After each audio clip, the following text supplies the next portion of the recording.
नमस्कार प्रिय दर्शकों। हाजिर हूं मैं लेकर कार्यक्रम ज्योतिष जिज्ञासा।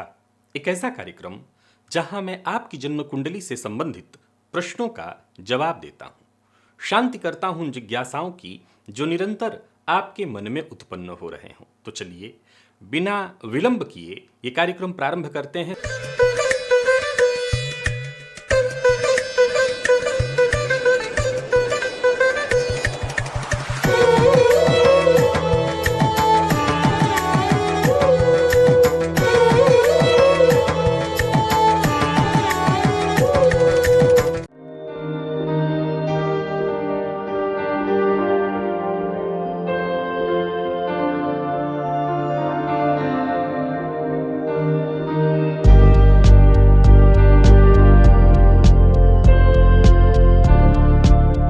सबसे पहली जिज्ञासा है अभिषेक शर्मा जी की। इन्होंने पूछा है, अगर 12वें भाव में शुक्र हो और उस पर केतु की दृष्टि पड़ रही हो तो क्या ये शुक्र इनके फल में कमी आएगी? निर्भर करता है। देखिए, आपने बीते दिनों शुक्र से संबंधित मेरे कार्यक्रम देखे हैं।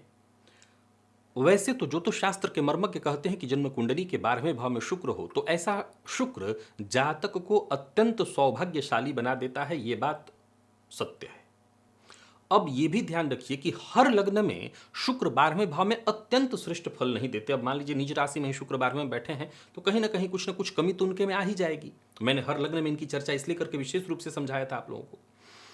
अब निर्भर करता है कि जिस केतु की आप चर्चा कर रहे हैं वो केतु किस ग्रह की राशि में बैठा है, क्योंकि ये मत भूलिए कि राहु को सर्वाधिक पापक ग्रह कहा गया है। राहु के सामने ही केतु रहते हैं, फलतः केतु भी पापक ग्रह ही बन जाते हैं। अब जरा गौर करिए, मान लीजिए कि आपकी जन्म कुंडली में शुक्र 12वें भाव में है और केतु धनु राशि में बैठ करके गुरु के साथ युति बना करके और तब दृष्टि डाल रहे हैं, तब तो आपको पता होना चाहिए कि शुक्र को अत्यंत श्रेष्ठ कर देंगे। जन्म कुंडली के 12वें भाव में शुक्र के बली होने के पीछे तर्क यह है कि 12वां भाव व्यय का है, और व्यय किस पर? तो लग्न पर, अर्थात खुद पर। अब वहां पर शुक्र जो कि भोग के कारक हैं, जातक के स्वयं के ऊपर ही खर्च कराते हैं, इसीलिए इन्हें बहुत श्रेष्ठ माना गया है। लेकिन एक बड़ी परेशानी क्या खड़ी हो जाती है कि अब अगर ऐसी स्थिति में शुक्र पर केतु की दृष्टि आपने बताई, अब मान लीजिए कि केतु वृश्चिक राशि में बैठे हैं, तो उस अवस्था में कुजवत फल देंगे। फलतः कहीं ना कहीं जातक अपने शुक्र का व्यय करना शुरू कर देगा। मान लीजिए शनि की राशि में बैठ करके शुक्र को देख रहे हैं, तो ऐसी स्थिति में जातक अपने शुक्र का निरंतर व्यय करेगा। तो एज ए पुरुष आपकी कुंडली में शुक्र पर केतु की दृष्टि तो निसंदेह नुकसानदेह सिद्ध हो रही है, परंतु जैसा मैंने कहा कि अब यह निर्भर करता है कि किस राशि में केतु बैठे हुए हैं, उसका राशिपति कौन ग्रह है। अगर पापक ग्रह है तब तो फिर शुक्र के फल में कमी क्या आएगी? शुक्र का व्यय बहुत ज्यादा बढ़ जाएगा, और शुक्र का जब व्यय बढ़ेगा तो सीधी सी बात है आपके व्यक्तित्व में, आपके आकर्षण में, उसमें कमी आ जाएगी। अंबुज चंद्रा है, पूछा है इन्होंने, मिथुन लग्न की कुंडली में यदि शनि पंचम भाव में बैठे हो तो क्या लक्ष्मी योग बनेगा? जी बिल्कुल बनेगा, परंतु एक समस्या है। क्या? अगर आप मेरे कार्यक्रम देखते हैं तो मैं हमेशा कहा करता हूं कि पंचम का शनि बहुत अच्छा फल नहीं देते। गौर करिए, हम किस लग्न की चर्चा, आपने प्रश्न कहां उठाया? मिथुन लग्न के लिए। मिथुन लग्न में शनिदेव अष्टमेश और नवमेश दोनों होते हैं। ज्योतिष का एक रूल कहता है कि पंचम पति नवम में, नवम पति पंचम में उतना बढ़िया श्रेष्ठ फल नहीं देते जितना श्रेष्ठ फल ये केंद्र से संबंध बना करके देते हैं। केंद्र विष्णु और नवम पंचम लक्ष्मी, तो लक्ष्मी भाव का स्वामी लक्ष्मी भाव में ही हो, कोई बहुत श्रेष्ठ नहीं। जबकि लग्न पति केंद्र त्रिकोण का संबंध बन जाए, यानी विष्णु लक्ष्मी का संबंध बन जाए, तो अत्यंत श्रेष्ठ हुआ। अब जरा गौर करिए, बात केवल लक्ष्मी योग की नहीं, समझने की है। ज्योतिष शास्त्र के मर्मज्ञ कहते हैं कि अष्टम पति जहां भी बैठे उस भाव को खराब करते हैं। खराब तो वो पंचम को भी करेंगे, परंतु पंचम भाव में जब अष्टम पति जाकर के बैठते हैं तो ज्योतिष शास्त्र के मर्मज्ञ कहते हैं कि ऐसा जातक रिसर्चर, वैज्ञानिक, खोजी प्रवृत्ति का हो जाता है। परफेक्ट। अब आगे सुनिए, आपकी कुंडली में शनिदेव भाग्येश भी हैं और अष्टमेश भी हैं। अब शनिदेव के साथ सबसे बड़ी परेशानी है इनकी दृष्टि की स्थिति। सप्तम पर पड़ेगी, एकादश पर पड़ेगी और द्वितीय पर पड़ेगी। अब ये आपके जीवन के सर्वाधिक महत्वपूर्ण भाव हैं। सप्तम भाव पर दृष्टि के चलते दाम्पत्य जीवन में कलह परेशानी की स्थिति, लाभ पर दृष्टि के चलते लाभ में बाधा, देरी, और कुंडली के द्वितीय भाव पर दृष्टि के चलते वाणी में कड़वाहट, कुटुंब के मध्य कलह की स्थिति उत्पन्न कराएंगे, यानी ये कहीं ना कहीं कमी उत्पन्न कर देते हैं। फलतः इनको कतई अच्छा तो नहीं कहा जाएगा। अब आपने केवल पूछा है लक्ष्मी योग। अब लक्ष्मी योग का उद्देश्य आपके मन में सिर्फ इतना ही है कि आपके पास धन हो। मैं समझता हूं कि जब आपकी कुंडली में अष्टमपति बने शनि पंचम में बैठे हैं और उच्च राशि में बैठे हैं, तो आपको रिसर्चर और खोजी प्रवृत्ति का तो बना ही देंगे। ये अपने आप में बहुत परफेक्ट है, ये अपने आप में अत्यंत श्रेष्ठ है। अब बारी आ जाती कि नहीं, इसके अलावा भी आपको कुछ चाहिए, तो रिश्तों में कहीं ना कहीं परेशानी ही ला करके देंगे। अनिल सिंह जी हैं, पूछा इन्होंने, तुला लग्न में चंद्र वृश्चिक में और मंगल कर्क में है, तो क्या चंद्र की नीचता भंग हुई? जी बिल्कुल हुई। मैंने कई बार अपने कार्यक्रमों में नीचत्व भंग की चर्चा की है। परिवर्तन में तो नीचत्व भंग हो जाता है, लेकिन भूलिए मत, बात चंद्रमा की जब चले तो नीचत्व भंग के बाद भी परेशानी में कमी आते दिखाई नहीं पड़ती। आप आजमा लीजिए, आप खुद से पूछ लीजिए। मैं ये भी नहीं कहूंगा किसी और से उदाहरण लीजिए, आप खुद से उदाहरण लीजिए। चंद्रमा जब वृश्चिक राशि में हो, चंद्रमा जब अमावस्या के करीब के हों, आप आजमा लीजिए, आपको मानसिक अशांति और परेशानी तो बनी ही रहती होगी। चाहे नीचत्व भंग भी हो गया हो, पर मानसिक रूप से आप परेशान अवश्य रहते होंगे। जानवी है, इन्होंने पूछा है, यदि तुला राशि का बुध सूर्य के साथ अष्टम भाव में स्थित हो, तब उसका फल कैसा होगा या क्या फल होगा? बता दूं कि तुला राशि का बुध और सूर्य, तो यानी आप कहना चाहती हैं कि सूर्य नीच राशि में बैठे हैं, यानी ये कुंडली मीन लग्न की हो गई। मीन तो मीन मेष वृष मिथुन कर्क सिंह कन्या तुला, तो मीन मेष वृष मिथुन कर्क सिंह। यहां पर यदि हम बात सूर्य की करें, तो सूर्य षष्ठपति बनकर के अष्टम में नीच राशि में बैठे हैं। अष्टम में नीच राशि में होना स्वास्थ्य के दृष्टिकोण से तो कतई ठीक नहीं है, परंतु यदि आपकी जन्म कुंडली में लग्नेश देव गुरु बृहस्पति बहुत अच्छी स्थिति में है, मजबूत स्थिति में है, तब तो फिर ये सूर्य विपरीत राजयोग का निर्माण करेंगे, नीच भंग भी होगा और विपरीत राजयोग का निर्माण करेंगे। लेकिन तब भी सावधान, यहां पर बैठे बुध और सूर्य पर यदि कहीं किसी पापग्रह की दृष्टि पड़ रही हो, तो ये स्वास्थ्य के दृष्टिकोण से ठीक नहीं। ऐसे जातक के हड्डियों के लिए, आंखों के लिए बिल्कुल ही ठीक नहीं है। बाकी अगर आपके गुरु बहुत बली हैं, तो ये विपरीत राजयोग है, तब ठीक है। और विपरीत राजयोग, आपने पूछा क्या फल होगा? राजयोग है, राजयोग है तो अच्छा ही फल देगा। जब इनकी दशा अंतर्दशा आएगी तो अच्छा फल मिलेगा। शनि छावड़ा, इन्होंने पूछा है, मेष राशि है लाभ भाव में और मंगल यहीं बैठे हैं, अंश है 11 अंश 33 कला, क्या प्रभाव रहेगा गुरुजी? सीधी सी बात है, ये मिथुन लग्न की कुंडली की आप चर्चा कर रहे हैं। यहां पर लाभ भाव में मंगल का होना बहुत बढ़िया है। जीवन काल में कभी किसी को ऋण मत दीजिएगा, दे देंगे तो तबाह हो जाएंगे। ऋण लीजिएगा खूब, बल्कि मैं आपको एक उदाहरण बता देता हूं, एक सूत्र बता देता हूं। आपने शायद ये पूर्व में कार्यक्रम नहीं देखा, तभी ये प्रश्न मुझसे पूछ रहे हैं कि अगर आपको जीवन काल में 50 लाख रुपया कर्ज चाहिए और आपके पास 50 लाख है, तो अपना 50 लाख बैंक में जाकर के रख दीजिएगा। भले उस पर आपको कम ब्याज मिलेगा और आपको ऋण के बदले ज़्यादा ब्याज देना पड़ेगा, फिर भी आप बैंक से 50 लाख कर्ज ले लीजिएगा और अपना 50 लाख रख दीजिएगा। आप जीवन में जितना कर्ज लेंगे उतना ही आपका ग्रोथ होगा। ये सूत्र आजमाया हुआ है, 100% आजमा लीजिए। जब जब आप कर्ज में पड़ेंगे तब तब आपका ग्रोथ होगा, और जब जब आप कर्ज देंगे तब तब आप बर्बाद होंगे। तो कर्ज देना नहीं है, कर्ज लीजिए, बहुत अच्छा है। बाकी भागीरथी राउत, इन्होंने पूछा है, मेरा मकर लग्न में सूर्य बुध राहु छठवें भाव में बैठे हैं, बुध वक्री है, ये कैसा फल होगा? मेरा मकर लग्न में सूर्य बुध राहु छठवें भाव में बैठे हैं, बुध वक्री है। देखा जाए तो मकर लग्न की कुंडली में छठवें भाव में मकर कुंभ मीन मेष वृष मिथुन बुध स्वगृही बैठे हैं, और यहाँ पर देखें तो भाग्यपति बनकर के षष्ठ में स्वगृही बैठे हैं, बहुत बढ़िया है। यहाँ पर शत्रुहंता योग भी है, और देखा जाए तो जीवन काल में जितना रिस्क ले सकते हो आप लीजिए, क्योंकि रिस्क जितना ही लेंगे उतना ही आपका ग्रोथ होगा। सामान्य शब्दों में कहूँ तो ग्रोथ ही आपका रिस्क में लगा है, तो रिस्क लीजिए जीवन काल में जितना ले सकते हो, तो ये ठीक है, कोई दिक्कत नहीं है। हाँ, अब यहाँ पर राहु जो बैठे हैं षष्ठ में, शनि इत्यादि की दृष्टि न हो ये जरूर देख लीजिए, क्योंकि कई बार ऐसे लोगों को त्वचाजन्य रोग, सफेद दाग इत्यादि की स्थिति भी बनती है, उसका ख्याल रखना होगा। और अगला प्रश्न जो है ये है ऋषिकेश छिप्पल कट्टी, ठीक है, ऋषिकेश नाम। कर्क लग्न में लग्न पे कोई दृष्टि नहीं है, लेकिन चंद्रमा लग्न में है, तो क्या लग्न सुप्त होगा? चलित में चंद्रमा दूसरे घर में केतु के साथ बैठे हैं और सूर्य पर वक्री गुरु की दृष्टि है। ये एक अच्छा प्रश्न है, समझने वाला है। जैसा इन्होंने कहा, कर्क लग्न में लग्न पर किसी ग्रह की दृष्टि नहीं है, लग्न में चंद्रमा है, और चलित में देखने से पता चलता है कि चंद्रमा दूसरे भाव में का फल दे रहे हैं, तो क्या लग्न सुप्त होगा? जवाब है ना। चलित किस लिए देखा जाता है? चलित देखा जाता है ग्रह की प्रॉपर स्थिति को समझने के लिए। देखिए, हम जहां से बैठ करके ग्रहों को देख रहे हैं, हम भी एक यान पर बैठे हुए हैं और यहां से हम ग्रह को देख रहे हैं। अब जरा गौर से समझिए, आप जिस वाहन को, जिस यान को देख रहे हैं, वो यान भी चल रहा है और आपका यान भी चल रहा है। दोनों के दोनों यान गतिमान है। अब इस गति वाली स्थिति में जब एक साधारण स्थिति हमें पता चली कि भाई क्या है कि आकाश को 12 भाग में जो बांटा गया है, अब इस 12 भाग में 360 डिग्री में जब हम यहां से देखते हैं तो एक बहुत बड़े भूभाग की कल्पना की गई है, क्योंकि ये शून्य की कल्पना है। गौर करिएगा, ये जो कुंडली के 12 आप भाव देखते हैं, ये पूरा आकाश है। अब पूरा आकाश क्या है? शून्य। हम शून्य को 12 भागों में बांटे, और कहां से बांटे हैं? तो पृथ्वी से बांटे हैं। यानी हम चंद्रमा पर चले जाएंगे तो हम पृथ्वी को एक ग्रह के रूप में देखेंगे और फिर वहां से आकाश को हम अलग तरीके से फिर बांटेंगे। तो ये पृथ्वी से बांटा हुआ है। अब हम एक यान पर बैठे और चंद्रमा स्वयं इसी यान की परिक्रमा कर रहा है। तो कई बार ऐसी स्थिति में ये जो चलित है हमें और गहराई में ले जाकर के ये बताता है कि आप जहां देख रहे हैं, जहां इस समय दिखाई पड़ रहा है ग्रह, असल में वहां का प्रभाव अब उसके पास रह नहीं गया, प्रभाव आगे का दे रहा है। लेकिन ज्योतिषशास्त्र दृष्टि विज्ञान पर आधारित है। ये जो चलित आप देखते हैं, असल में चलित और गहराई से मंथन के लिए, ग्रह के फल को समझने के लिए। समझ रहे हैं आप? बाकी रही बात जो दृष्टिगत है, उसी का प्रभाव है। जैसे कर्क में ही दिखाई पड़ रहे हैं, भले फल आपको सिंह का दे रहे हैं, लेकिन आपकी राशि सिंह नहीं है, आपकी राशि कर्क ही है। तो सुप्त पहले लग्न नहीं है, एक। दूसरा, अब चूंकि चंद्रमा फल सिंह का दे रहे हैं, अतः आपके व्यक्तित्व, इसका क्या मतलब है? समझिए इस बात को।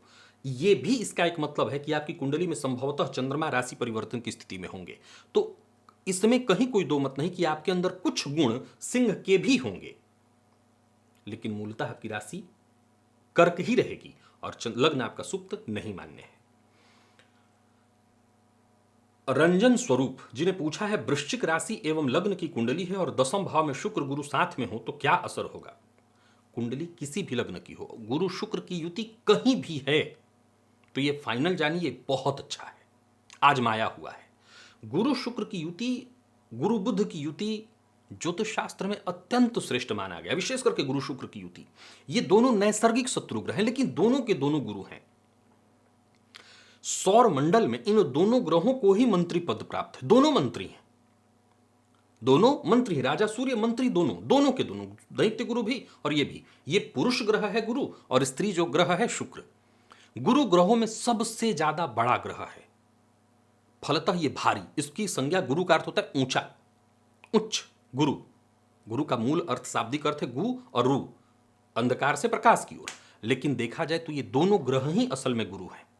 और जब दोनों ये युति में आते हैं किसी कुंडली में, तो उस कुंडली के जिस भाव से वो संबंध बना लें, जाहिर सी बात है, अब अगर आप गौर करें तो ये 4 भावों के स्वामी होंगे पहले तो।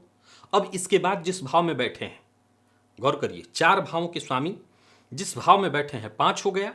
अब इनके पास दृष्टि भी है गुरु के पास, तो गुरु के पास साथ अगर शुक्र बैठे हैं तो गुरु की दृष्टि में उनकी दृष्टि इंक्लूडेड मानी जाएगी।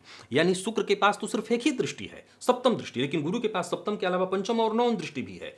तो 4 भाव जहां बैठे हैं 5 और 3 भाव, 8 भावों को ये कंट्रोल करेंगे। अगर इसमें से वो स्वयं के किसी भाव में बैठे हों तब भी 7 भाव कंट्रोल में आ जाएगा।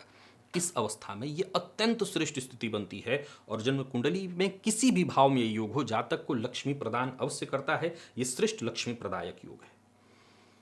सौम्य रंजन इन्होंने पूछा है, मेरे लग्न की डिग्री 0 है, लग्न में कोई ग्रह नहीं बैठा और लग्न पर किसी ग्रह की दृष्टि नहीं, इसका अर्थ क्या है? कृपया उत्तर दें। मेरा मिथुन लग्न है। इसका अर्थ है लग्न सुप्त है, लग्न कमजोर है, क्योंकि जब 0 डिग्री पर लग्न है तो सीधी सी बात है कि ऐसी स्थिति में कुंडली में चाहे बाकी के कोई भी योग बन रहे हों, वो योग प्रभावशाली नहीं हो सकेंगे, वो योग अपना संपूर्ण प्रभाव दे ही नहीं सकेंगे। संपूर्ण प्रभाव को प्राप्त करने के लिए आपके लग्न के पास बल होना चाहिए। लग्न अर्थात आपका व्यक्तित्व। अगर आपके व्यक्तित्व में क्षमता ही ना हो तो आपको किसी राज्य का राजा ही बना क्यों न दिया जाए, आप राज्य कैसे संभालेंगे? राज्य को संभालने के लिए आपके अंदर वो गुणवत्ता, वो क्षमता होनी चाहिए। तो ये 0 डिग्री पर लग्न बिल्कुल कमजोर लग्न। अपने बुध को ठीक करिए, अपने लग्न को मजबूत करने के लिए बुध को ठीक करिए, गणेश जी की आराधना करिए। ऋषि ठक्कर ने पूछा है कि मिथुन लग्न की कुंडली में अगर शनि मंगल की युति लग्न में है और गुरुदेव नवम भाव में बली अवस्था में है तो क्या नीलम रत्न धारण कर सकते हैं? बिल्कुल नहीं कर सकते हैं, क्योंकि शनि मंगल की युति और एक तो मिथुन लग्न की कुंडली, एक तो नीम और ऊपर से करेला और ऊपर से नीम चढ़ा वाली बात है। क्योंकि मिथुन लग्न की कुंडली में लग्नगत अगर मंगल हैं तो ये एक तरह से आपको हिंसक योग बना दिया ना। और उस हिंसक योग में भले गुरु की दृष्टि पड़ रही है, शनि अगर भाग्येश हैं तो अष्टमेश भी तो हैं, वो लग्न में होकर के विस्फोटक योग बनाएंगे। सो आप नीलम भूल के भी धारण न करें, बल्कि मंगल को शांत रखने का प्रयत्न करें। गुरु की दृष्टि से आप सुरक्षित हैं, लेकिन मैं आपको कभी भी नीलम पहनने की सलाह नहीं दूंगा। किशन कुमार जी ने पूछा है कि सिंह लग्न में सूर्य लग्न में बुध और राहु धन भाव में, गुरु पंचम भाव में और चंद्रमा दसम भाव में हो और वर्तमान में गुरु की महादशा हो तो क्या फल मिलेगा? सिंह लग्न में सूर्य लग्न में बुध और राहु धन भाव में और गुरु पंचम में और चंद्रमा दशम में, चंद्रमा गुरु नवम पंचम में और चंद्रमा दशम में बड़ा श्रेष्ठ माना गया है कुंडली में, और वर्तमान में गुरु की दशा। पूछना क्या है, यह अत्यंत श्रेष्ठ समय है और श्रेष्ठ स्थिति है। गुरु की दशा आपकी कुंडली के लिए सर्वाधिक श्रेष्ठतम दशा है। अब देखिए, आपने जहां गुरु की स्थिति बताई है तो सिंह, कन्या, तुला, वृश्चिक, धनु, गुरु धनु राशि में बैठे हैं। धनु राशि में होने के चलते अत्यंत श्रेष्ठ हो गए हैं। समझना क्या है, गुरु साधारण शब्दों में एक रूल कहता है कि पंचम का गुरु भाव नाश करेगा। यहां पर आपकी कुंडली में बात लागू नहीं होगी। लेकिन अगर इस गुरु पर, चूंकि आपने जिन ग्रहों की चर्चा की है कि सूर्य लग्न में द्वितीय भाव में राहु, तो राहु की दृष्टि तो कम से कम पंचम पर नहीं पड़ रही है। अब ये देखिए कि आपकी कुंडली में शनि इत्यादि की दृष्टि तो पंचम में नहीं पड़ रही है। हालांकि तब भी गुरु की दशा आपके लिए श्रेष्ठ है, पर पंचम पर यदि शनि की दृष्टि पड़ेगी तो वो संतान इत्यादि के लिए ठीक नहीं माना जाएगा। सना सहाय ने पूछा है, मकर लग्न की कुंडली में शुक्र चतुर्थ भाव में और शनि लग्नेश होकर सप्तम भाव में बैठकर शुक्र पर दृष्टि डाल रहे हैं, तो क्या ये सुखों में कमी करेंगे? और सुखेश मंगल उच्च राशि में लग्न में है। मकर लग्न की कुंडली में शुक्र चतुर्थ भाव में और शनि लग्नेश होकर सप्तम में, तो देखा जाए तो लग्नगत मंगल पर शनि की दृष्टि ये कहीं ना कहीं विस्फोटक योग बन जाता है। और क्रोध, लग्नगत मंगल पर शनि की दृष्टि से जातक के अंदर क्रोध की वृत्ति जागृत होती है। अब यहाँ गौर करिए तो शनि की दृष्टि सुख भाव और सुखेश और सुख कारक तीनों पर पड़ रही है। ध्यान से सुनिएगा, यहाँ शनि की दृष्टि सुख भाव, सुखेश क्योंकि मंगल लग्न में है, और सुख कारक तीनों पर पड़ रही है। तो साधारण सूत्र तो यही कह रहा है कि सुख को खत्म कर देगा। लेकिन चूंकि सुखेश उच्च का है, सूत्र पहला सुखेश उच्च का है, सुख भाव में शुक्र दिग्बली होकर के बैठे हैं, और तीसरा सूत्र कि लगने से ही शनि है तो अपने भाव को पूरी तरह छत विछत तो नहीं करेंगे। लेकिन हाँ, बड़ा ध्यान से सुनिएगा, सूत्र बड़ा कमाल का है। ये इस बात की सूचना दे रहा है कि जिस सुख की हम अपेक्षा कर सकते थे, जो जबरदस्त सुख मिलना चाहिए था, उस सुख में कमी तो जरूर आ जाएगी। लेकिन एकदम से सुख समाप्त नहीं हो सकता, क्योंकि यहां पर और जहां ज्योतिष का एक रूल कहता है कि किसी भी भाव के फल को समझना हो तो भाव, भावपति, भावकारक तीनों अगर पीड़ित हो रहे हैं तो उस भाव का समूल नाश होगा। ये सूत्र यहां लागू हो रहा है। भाव, भावपति, भावकारक तीनों दृष्ट हो रहे हैं। लेकिन एक अच्छी बात क्या है कि ये तीनों की तीनों मजबूत स्थिति में है। सुखे भावेश यानी सुखेश उच्च राशि में बैठा है, सुख कारक वहां पर दिग्बली होकर के बैठा है, और शनि जो कि विच्छेद करा रहे हैं वो इसमें लग्नेश हैं। तो लग्नेश अपने भाव में सब कुछ खत्म तो नहीं ही करेंगे, हाँ उनकी दृष्टि विच्छेदात्मक है, सो कमी आ जाएगी, लेकिन पूरा प्रभाव समाप्त नहीं होगा। डिंपल हैं, इन्होंने पूछा है, कर्क लग्न और बृहस्पति सप्तम भाव में, सूर्य और शनि और केतु सप्तम भाव में और मंगल और राहु तीसरे भाव में, कृपया बताएं शादी कब होगी, उम्र ज्यादा हो रही है। कर्क लग्न और बृहस्पति सप्तम भाव में, तो कर्क लग्न और बृहस्पति सप्तम भाव में, तो बृहस्पति तो मकर में हो गए ना, कर्क, सिंह, कन्या, तुला, वृश्चिक, धन, मकर। सूर्य और शनि और केतु सप्तम भाव में, सूर्य, शनि और केतु सप्तम भाव में, मंगल और राहु तीसरे भाव में। बुरा मत मानिए, मैं आपकी कुंडली नहीं देख रहा हूं, लेकिन आप जो सूत्र मुझे बता रहे हैं इसके आधार पर तो इस कुंडली में विवाह हो ही नहीं सकता है, और हो भी जाए तो चलेगा नहीं। क्योंकि जरा ध्यान से समझिए इस कुंडली को, आपने जो बात मुझे बताई है। अब नवमांश में गुरु उच्च के हो रहे हो तो अलग बात है, लेकिन आपकी कुंडली के हिसाब से गुरु का नीचत्व तो भंग मायने यहां नहीं रखता है। गुरु का नीच भंग भी हो जाए शनि के साथ होने से मायने नहीं रखता, क्योंकि गौर करिए, गुरु सप्तम में बैठे हैं, सूर्य, शनि और केतु भी सप्तम में बैठे हैं, तो लग्न में राहु होगा। इसका मतलब या तो फिर ये सवाल ही गलत है, क्योंकि कर्क लग्न और बृहस्पति सप्तम भाव में, सूर्य और शनि केतु सप्तम भाव में और मंगल और राहु तीसरे भाव में, ये नहीं हो सकता है। यहां पर सूत्र, आपने प्रश्न गलत पूछा है। अगर सूर्य और शनि भी साथ में बैठे हैं तो केतु सप्तम भाव में तो हो ही नहीं सकते हैं, क्योंकि आपने केतु अगर राहु और मंगल को तीसरे भाव में कहा है तो केतु सप्तम भाव में नहीं होंगे। हालांकि अगर आपकी कुंडली में राहु मंगल तीसरे भाव में बैठे हैं तो फिर इस कुंडली में तब भी आपने जैसा कि लिखा शादी कब होगी, उम्र ज्यादा हो गई है, तो इस कुंडल प्रश्न के हिसाब से तो विवाह नहीं होना चाहिए। बाकी इस प्रश्न में भी कुछ कमी मुझे दिखाई पड़ रही है। शिल्पा जी हैं, उन्होंने पूछा है पिता का लग्न मिथुन और बेटी का वृश्चिक है, पिता की कुंडली में बुध नीच के और बेटी की कुंडली में सूर्य नीच के हैं, दोनों एक दूसरे के लिए मारक कोई उपाय बताइए। निसंदेह ये दोनों के बीच मतभेद उत्पन्न करेगा, दोनों के इन ग्रहों की शांति करा देनी चाहिए तो उससे कुछ राहत होगा। बुध और सूर्य दोनों की शांति कराई जाए, दोनों के उपाय करा करके शांति करा दी जाए तो राहत अवश्य हो जाएगी। और शुभम भारद्वाज है, इन्होंने पूछा है धनुलग्न की कुंडली में सूर्य मंगल बुध दसम भाव में और गुरु शुक्र चंद्र नवम में, शनि दूसरे में, राहु लग्न में, क्या नृप योग बनेगा? नृप योग तो सिर्फ दसम से ही मुझे पता चल जा रहा है। धनुलग्न की कुंडली में सूर्य मंगल बुध दसम भाव में बैठे हैं, ये तीनों की तीनों मजबूत स्थिति मानी जाएगी, सो नृप योग तो 100% बनेगा। ये अगला प्रश्न है सुमन बास्क, ये सुमन, इन्होंने पूछा है वृश्चिक लग्न में लग्नेश दूसरे भाव में, धनेश चौथे भाव में और सुखेश लग्न में 12वें भाव में शुक्र स्थित है, कैसा रहेगा? वृश्चिक लग्न में लग्नेश दूसरे भाव में धनु राशि में, धनेश चौथे भाव में, बहुत बढ़िया, सुखेश लग्न में, ये और अत्यंत श्रेष्ठ, ये बहुत ही अच्छी स्थिति है। आपने जितनी भी गणनाएं की लगभग सब श्रेष्ठ ही है। विनोद गौतम ने पूछा है सिंह लग्न के दूसरे भाव में चंद्र राहु बुध, तीसरे भाव में सिंह लग्न के दूसरे भाव में चंद्र राहु बुध, तीसरे भाव में वाणी दोष का कृपया उपाय बताएं। सिंह लग्न के दूसरे भाव में चंद्र राहु बुध तीसरे भाव में, तो वाणी दोष के लिए अब ये बच्चे की है या आपकी है, किसकी कुंडली है पता नहीं है। अगर बच्चे की कुंडली है तो सरस्वती पूजा के समय एक उपाय बताया करता हूं जिह्वा पर ऐम लिखने के लिए, वो प्रयोग करिए। और अगर आप बड़े हो गए हैं, बड़े की कुंडली है तो ऐम, ये माँ सरस्वती का बीज मंत्र है, इसका जप यदि निरंतर किया जाए तो ये जो वाणी दोष है ये शांत हो जाएगा, या जो भी दोष है वो ठीक हो जाएगा। तो ऐम सरस्वती माता का ये बीज मंत्र है, इसका जप करिए।